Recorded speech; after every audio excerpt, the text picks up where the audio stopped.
Benzema qui va alerter en profondeur Cristiano Ronaldo. Le Real qui a tendance à bien démarrer ses matchs cette saison contre le Barça. Et Ronaldo qui va trouver le but avec peut-être la petite aide de Pinto entre les jambes. 1-0 à ce moment-là pour le Real. Ça sera la seule occasion madrilène de la première période. On revoit ce but de Ronaldo qui s'est éclipsé en deuxième période à l'image de tous les attaquants madrilènes. Et nous voilà en deuxième période avec ce corner et cette tête de Puyol qui se jette. Le marquage, messieurs, c'est évidemment la clé. Qui dormait, il avait fait une très bonne première période, Pépé, et là apparemment la mi-temps l'a endormi parce qu'il se fait devancer par Puyol. Ouais, après, malheureusement, il s'est fait remarquer.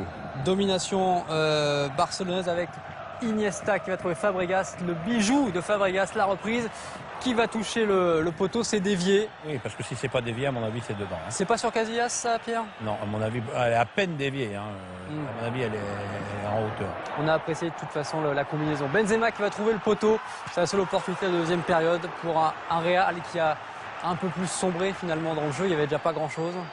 Ben, c'était difficile, ils ont beaucoup subi en deuxième période, ils n'ont presque pas vu le ballon, on n'a plus vu Cristiano Ronaldo du tout, Benzema jouait sur le côté, on a vu vraiment que le Barça. Encore un coup de pied arrêté, on se rappelle du but sur corner, là c'est sur un coup franc, Busquets qui met au-dessus, donc et même là, sur coup de pied arrêté. Il domine pas assez le ballon, il saute pas assez.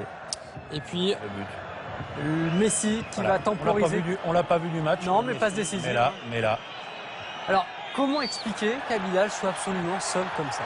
Parce qu'Abidal est très peu monté. Ce soir, on l'a vu très prudent. Et là, pour une fois, il a bien senti le coup. Il a surpris. Il s'est fait oublier. Et il s'est fait oublier. Regardez, Cristiano Ronaldo, qui a beaucoup défendu en première période, là, sur cette action, il oublie, pour une fois, il oublie Abidal. Et là, Eric est précis à la fois dans son contrôle et dans son extérieur. Le contrôle est pas mal. Mais derrière, il a beaucoup de sang-froid sur le petit extérieur pied gauche. Un geste d'attaquant pour Eric Abidal. Victoire du Barça, 2-1. On a un tableau de bord à vous proposer. La possession de balle, on va rigoler, non? C'est là, oui, la réalisation espagnole qui nous propose. 73% à l'extérieur pour le Barça, chez le Real Madrid. 8 occasions à 2.